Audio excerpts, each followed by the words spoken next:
네, 시청자 여러분 안녕하십니까. 출발 마케돈 예민수입니다. 1월 7일 수요일입니다. 예, 아침에 저를 포함해서 일어나시는 투자자 모든 분들은 일어나자마자 뉴욕 증시가 어떻게 된가를 바로 스마트폰이나 컴퓨터로 확인하실 텐데요. 예, 미국 증시가 2%대 극적인 반등을 이루어냈습니다. 결국은 이번에 급락 조정이 미국에서 시작됐기 때문에요. 아시아 증시가 어제 물론 많이 급락을 했습니다만, 유럽도 급락했습니다만, 미국이 돌아서지 않는다면 설령 전날 아시아 증시가 강하게 반등했다고 하더라도 사실은 큰 의미가 없는 건데요. 미 증시가 강하게 돌아섰습니다. 최근에 사실 이렇게 낙폭이 한번 나오면 크게 나오는 것들이 기계에 의한 매도세가 많기 때문이죠. 1987년 때 급락도 그랬었고, 최근엔 컴퓨터 기술이라든지 혹은 로봇에 의한 매매 이런 게 많기 때문에 기계적으로 앞뒤 안 돌아보고 나오는 매물 이런 것들이 하락폭을 단기적으로 좀 키웠다는 분석도 설득력이 굉장히 있습니다. 네, 어쨌든 간에 정말 한숨 돌리게 됐습니다. 다행스러운 반등이고요. 다음 이제 투자자들은 반등의 양상이 과연 어떻게 나타날 것인가에 대한 고민을 해야죠. 예, 모든 것은 과거다. 급반등이 나타날 수 있는 가능성이 있고, 반면에 반등 후에 다시 반락, 조정 이렇게 갈 가능성이 있죠. 다만 어쨌든 주가는 늘 오르기만 하는 것이 아니라는 어찌 보면 진리 같은 사실을 우리가 이번에 확인했기 때문에요. 예, 조정은 좀 기간적으로 나타날 수도 있겠다는 개인적인 생각도 듭니다. 단기적으로 이제 숏 커버링이 좀 들어오겠죠. 이런 숏 커버링으로 오를 수 있는 종목이나 업종이 뭐가 될지 함께 고민해야겠습니다. 예. 국내 지수 어제 코스닥이 거의 약보합까지 돌려놓은 게 의미 있었고요. 야간 선물은 1.2% 올랐습니다. 다우지수는 말씀드린 것처럼 2%대 올라서 2.3% 상승, 25,000선 거의 육박했고요. 나스닥도 2.13% 올랐습니다. 출발 마케돈 오늘의 전략들 지금부터 시작하겠습니다.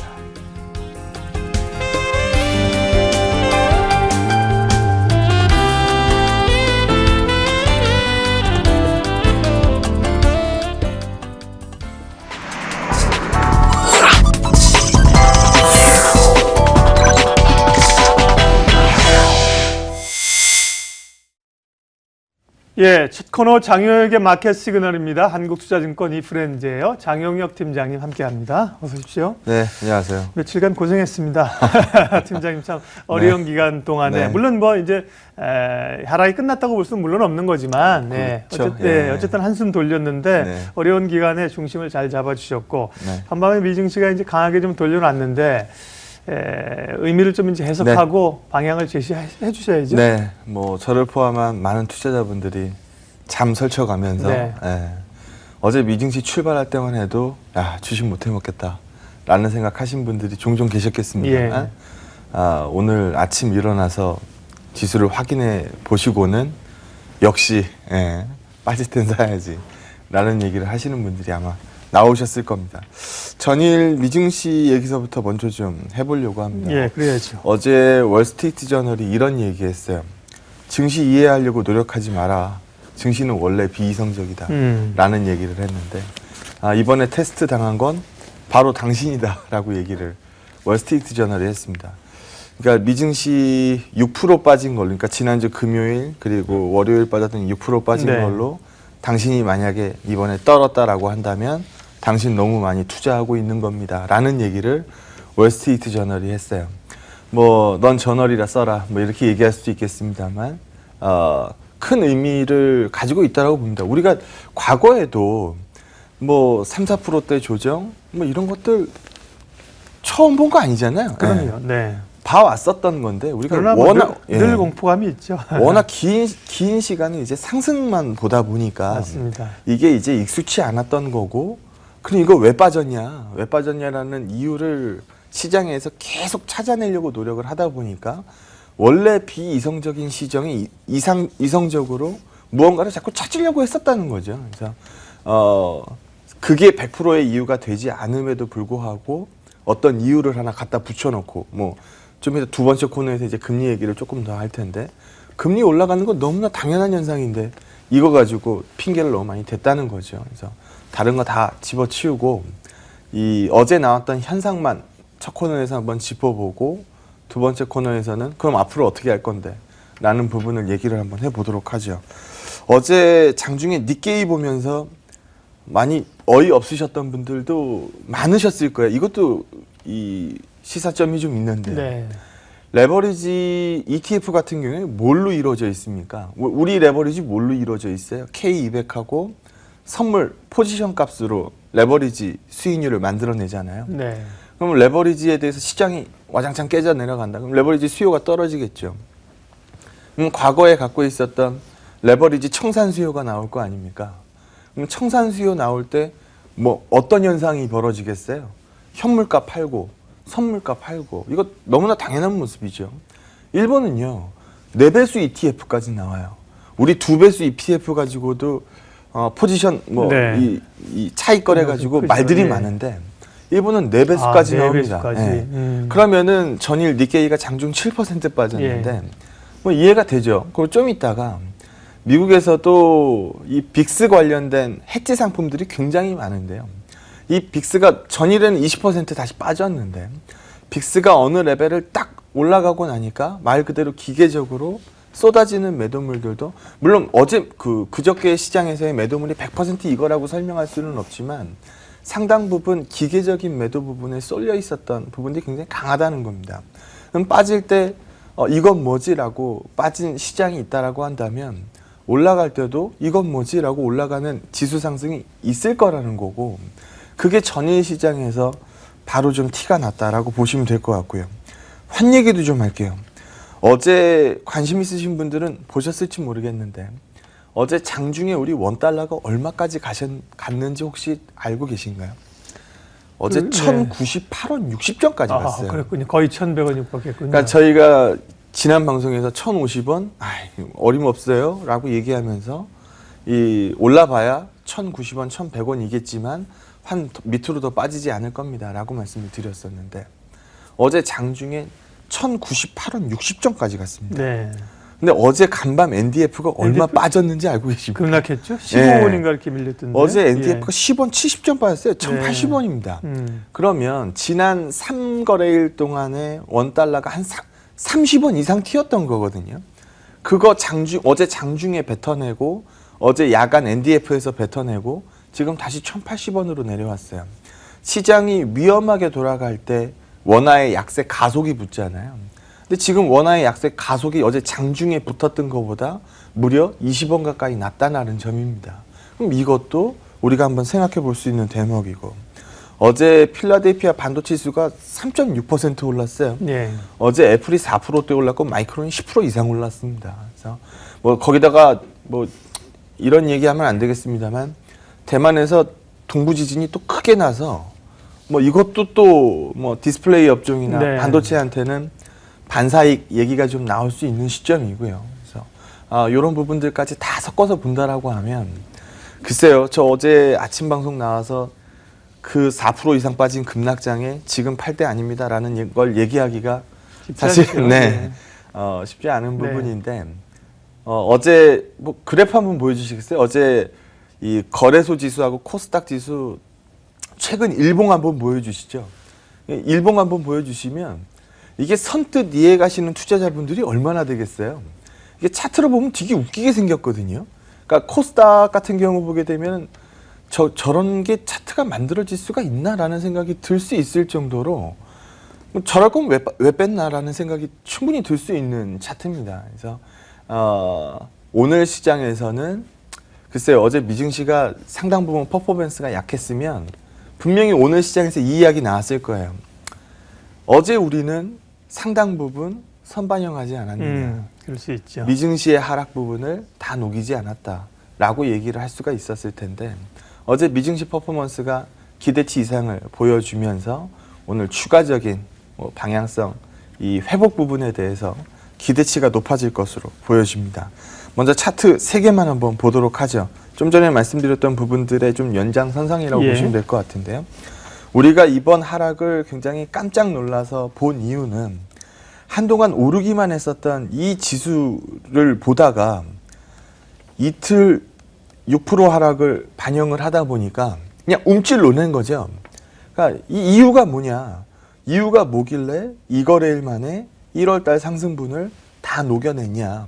금리냐 뭐 이 얘기들을 많이 했던 것뿐입니다. 근데 과거에도 보게 되면 이거 테이퍼 텐트럼 이후에 이제 중국 시장 흔들리면서 몇 거래일 급락 나왔다가 회복, 흔들림, 급회복 이걸로 갔었던 패턴 한번 보실 수 있고요. 네. 이때는 이제 유로존 위기 터지면서 급락 한번 나왔고 오랜 기간 등락을 거듭하다가 회복 보였던 모습을 보여주고 있습니다. 즉 강하게 빠진 증시는 V턴으로 갑자기 회복을 보이지는 못한다 할지라도 예. 어느 정도 바닥권을 형성하고 나면 향후 시장에서는 이후 시장에서는 기회가 되는 경우들이 굉장히 많았다는 얘기입니다. 이번 구간도 이번 하락 이후에 V턴으로 올라서 이렇게 올라갈 겁니다 라고 그리기 어렵겠지만 어느 정도 여기서 바닥을 형성하고 나서 등락을 보인다라고 하면 향후 언제가 되는 시점일지는 모르겠습니다만 훨씬 더 높은 지수권을 형성할 가능성이 충분히 남아있다라는 거죠. 그래서 경기 펀더멘탈로 흔들린 시장이 아니기 때문에 어제 밀렸으니까 뭐 사실 말은 쉽죠. 어제 밀린 시장에 나와가지고 많이 밀렸네요. 일단 파세요. 말은 쉬워요. 근데 이게 팔아가지고 얼마만큼의 이 추가 하락 이후에 재매수할 수 있는 룸을 제공하느냐라는 부분을 생각한다라고 하면 어제 아침에 파십시오라는 의견을 내는 거는 옳은 이 전략이라고 말씀드리긴 좀 어려울 것 같습니다. 그래서 어제 아침 방송을 그렇게 말씀을 이제 이건 파는 시장 아닙니다라는 쪽으로 좀 이 안도감을 드리기 위해서 노력을 많이 했었고 이걸 한번 보시면 제가 과거에도 이 얘기는 몇 번 했어요. 우리 빅스 레벨이 워낙 낮은 자리에서 맞아요. 예, 오랜 움직- 기간 예. 머물렀었기 때문에 뭔가 좀 움직일 때도 됐다. 그렇죠. 예. 그리고 과거에도 보게 되면 이 낮은 빅스 레벨에서도 가끔씩 이렇게 바늘처럼 튀어오르는 이런 모습들이 예. 없었던 게 아닙니다. 그래서 일반적으로 나왔었던 위험 선호 국면에서 위험 선호도가 잠시 뭐 흔들렸다가 다시 회복됐다가 이거를 만드는 과정이었을 뿐이고 빅스가 튀다 보니까 여기에 포커스를 맞추고 있는 뭐 해지 상품들, 뭐 빅스 30 이 기준으로 이제 해지 상품들이 대부분 걸려 있었던 모양이에요. 그래서 이게 대규모 매도로 바뀌었고 그게 시장에 여기 보시는 것처럼 빅스 레벨이 어느 레벨 30 레벨을 치고 올라가는 시점서부터 기계적으로 확 쏟아진 거거든요. 그러니까 이런 부분들 어제도 출발했을 때는 굉장히 약했습니다만 결국 어제 빅스는 20% 빠졌거든요. 그래서 시장의 위험성 값이 빠지니까 시장의 회복세가 나오더라. 그럼 충분히 기계적인 그림들입니다. 그래서 펀더멘탈로 흔들렸을 때 그때가 우리가 시장에서 매도하시죠 라는 얘기를 할 수 있는 국면이지 지금은 강한 증시에서의 눌림이나 속도 조절, 조정뿐이었을 뿐인데 이걸 가지고 우리가 너무 이성적인 이유를 찾으려고 했었던 거 아니냐. 통상적으로 봤던 조정인데 과도하게 높았었던 속도와 과도하게 높았었던 위험 선호도가 조정을 거치는 아주 일반적인 시장일 뿐이다. 여전히 이전 시장에서의 네. 투자뷰를 끌고 가는 게 맞다라고 판단합니다. 개인 투자자들이 매매하면서 어려우신 게 이런 거일 것 같습니다. 이를테면 급락이 나타났는데 고민 끝에 던졌어요. 그런데 귀신같이 팔면 오르죠. 예, 근데 이제 올라온단 말이에요. 오늘 예를 들어서 뭐 급반등 해가지고 팔 때 시점과 비슷한 가격대가 됐거나 했을 때 다시 그걸 재빨리 채워 넣을 수 있느냐. 기관들은 분명히 그렇게 하죠. 뭐 악재가 나오면 일단 던지고 나서 그다음에 해소됐다고 하면 바로 채워 넣는데 개인 투자자들은 아이고 고생했다 이제 좀 그걸 바로 포트를 넣었다 뺐다가 참 어렵기 때문에 기관과 좀 다른 그 호흡과 전략이 필요합니다. 자, 그러면 좋습니다. 그러면 이제 과거에 몇 차례 이런 그 급락장세 변동성 모양새도 보여주셨고 이제부터 그럼 투자자들은 어떻게 대응해야 되느냐가 중요합니다. 예. 여기 그림서부터 한번 네. 보죠. 제가 화두를 위에 제목에다 적어놨는데 네. 과연 이번 시장 빠지니까 뭐 이성적인 이유를 찾는다고 제일 많이 들이밀었던 네, 이유가 금리 상승. 금리가 올라서요 라고 얘기했었던 거잖아요. 제가 요즘 방송에서 이거 아니에요를 강하게 말씀을 많이 드렸거든요. 추가적인 시사점이 있습니다. 우리 그 부분 한번 찝어보도록 하죠. 미 금리 오르기 시작한 건 이미 오래됐어요. 그리고 그 금리가 만약에 문제가 됐었다라고 하면 월드 인덱스도 그렇고 우리 코스피 값도 그렇고 이렇게 올라가지 못했을 겁니다.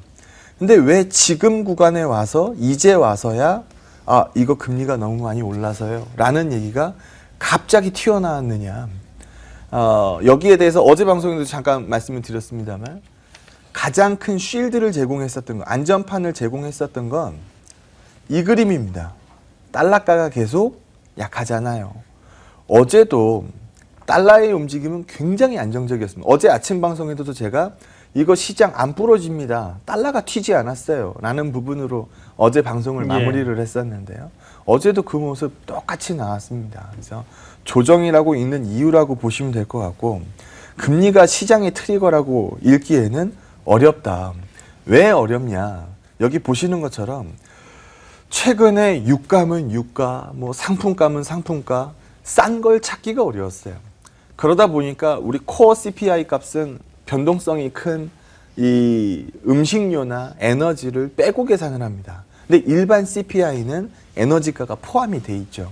그래서 여기 보는 것처럼 이 유가하고 이 기대 인플레이션, BI 값이라고 부르는데, 기대 인플레이션이 상당 부분 튀어오르는 모습을 최근 시장에서 보여준 겁니다. 네. 그러다 보니까 금리 올라가는 속도가 연준이 지금 3번 만지작 거리고 있는데 시장에선 2번 예상을 하고 있었고, 진짜 3번 인상하겠네. 야, 이거 잘하면 3번을 넘어서 4번을 갈 수도 있겠네. 별별 얘기들이 다 나왔던 거죠. 그러다 보니까 실질금리 올라가는 속도보다, 물론 실질금리도 이번에 세게 오르긴 했습니다만, 국채 수익률이 워낙 빠르게 튀기 시작한 겁니다. 그 와중에 나왔던 얘기가 임금 상승률이 YOY 값으로 1월달 2.9%가 나오니까 야, 이거 수요 인플레이션 얘기가 나와서 가속이 정말 붙겠다라고 얘기한 거죠. 그럼 여기 한번 보시죠. 과연 임금 상승률이 낮았으면, 이거 뭐 한 1.5% 이렇게 나왔으면 시장이 좋아했겠습니까?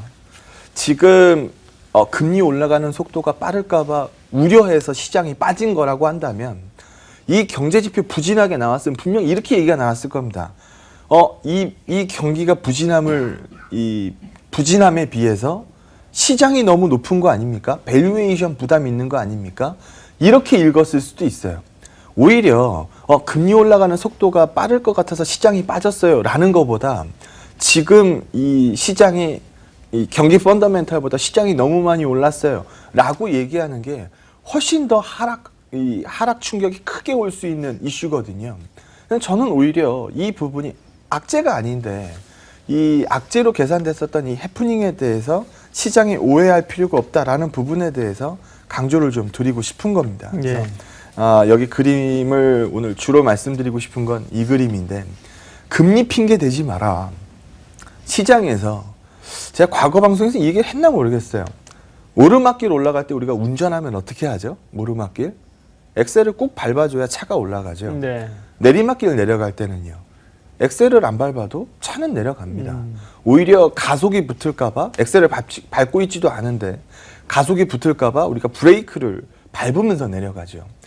이 금리라는 게 그런 효과예요. 어려운 길을 올라갈 때는 이 푸시 작용을 해줍니다. 금리값 내려주고 이런 움직임들을 인위적으로 만들어주는 거죠. 하지만 경기가 어느 정도 레벨로 올라가서 쉬운 길을 갈 때, 내리막길을 갈 때는 시장에서는 굳이 이 엑셀을 밟지 않아도 되는 겁니다. 오히려 가속이 붙을까봐 브레이크를 밟아줘야 되는 거죠. 이게 금리를 인상하는 이 그림을 만들어주는 겁니다. 그러면 금리 인상기 때는 경기 회복이나 경기 호조를 보일 때가 많다는 얘기예요. 그래서 여기 보는 것처럼 주가하고 금리가 동반해서 하락하는 이런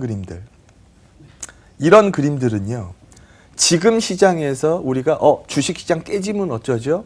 라고 얘기하는 그런 그림을 만들어내지 않는다는 얘기입니다. 이때 한번 보시죠. 이때 뭔 일이 있었어요? 이때 닷컴 버블 터졌을 때 얘기잖아요. 네. 이땐 뭐 있었어요? 금융위기 터졌죠. 예. 이땐 뭐 있었나요? 유로존 위기 터졌죠. 그래서 이런 구간들이 금리와 이 주가가 동반해서 하락하는 구간이지, 여기서 보는 것처럼 금리 값이 일반적으로 빠지는 거는 시장에서 뭐라고 읽죠? 아이고 호조입니다 라고 읽어요. 그리고 금리 값이 올라가기 시작하는 거, 이 구간은 뭐라고 읽죠? 경기가 호조입니다 라고 읽는단 말이에요. 그래서 지금 우리가 정말 우려하는 구간은 금리가 하락하면서 경기가 피크아웃해서 주가가 빠지는 동반 하락 국면이 나오는 걸 무서워하는 거지, 금리가 올라서 시장이 깨집니다 라고 읽는 거는 무리가 있다라는 거고, 좀 짧게 볼까요? 여기 보는 것처럼 국채 수익률이 빠지는 구간, 이 구간은 수익률이 들쑥날쑥합니다. 근데 국채 수익률이 튀는 구간, 이런 구간은 주가 상승이 세게 나오거든요. 지금도 마찬가지 그림이 만들어졌었던 거고, 우리가 시장이 빠졌으니까 이유가 뭐예요? 금리예요. 이렇게 갖다 붙였을 뿐이지, 사실상 금리가 올라간 건 경기 펀더멘탈을 설명하는 증거일 뿐이다. 이 여기서 보는 것처럼 금리값이 빠지고 있을 때 시장이 밋밋했고, 금리값이 튀고 있을 때 시장이 핫했던 점을 밀어본다라고 해도, 이번에 비이성적인 시장에서 이성적인 이유로 금리를 갖다 붙인다는 거는 그것 또한 굉장히 비이성적이다. 시장 일반적인 조정일 뿐이니 여기서 크게 시장에 대해서 오해할 필요 없다라고 말씀드리도록 하겠습니다. 예, 오늘은 뭐 조금은 편안하게 어제보다는 얘기를 했는데요. 전략 마무리하겠습니다. 네, 물러설절이 아니라는 얘기는 뭐 수도 없이 말씀을 드린 것 같고요. 단기 급락이 마무리되는 과정으로 봅니다. 그러면 오늘 시장, 어제도 제가 마찬가지 코멘트로 말씀을 드렸는데, 어제 삼성전자 쪽으로 아웃퍼폼이 발생돼야 시장이 이 하락 속도가 무뎌질 겁니다 라고 말씀을 드렸어요. 어제 외국인들이 주식시장에서 2,800억을 팔았는데요. 평소 같으면은 대부분 삼성전자 팔죠. 예. 어제는 삼성전자 매도가 750억 나왔습니다. 오늘은 잘하면 매수를 한번 기대해 볼 수 있는 국면이 아닐까라는 생각이 좀 들고요. 삼성전자를 외국인 매수로 시장이 반영을 한다라고 하면 제가 읽는 시장에서는 가속이 붙는 시장으로 반응이 나올 겁니다. 오늘 시장에서도 그 부분 중심적으로 쳐다보도록 하겠습니다. 예, 수요일 마켓 시그널 한국투자증권 이프렌드의 장영혁 팀장님 함께했습니다. 고맙습니다. 네, 고맙습니다.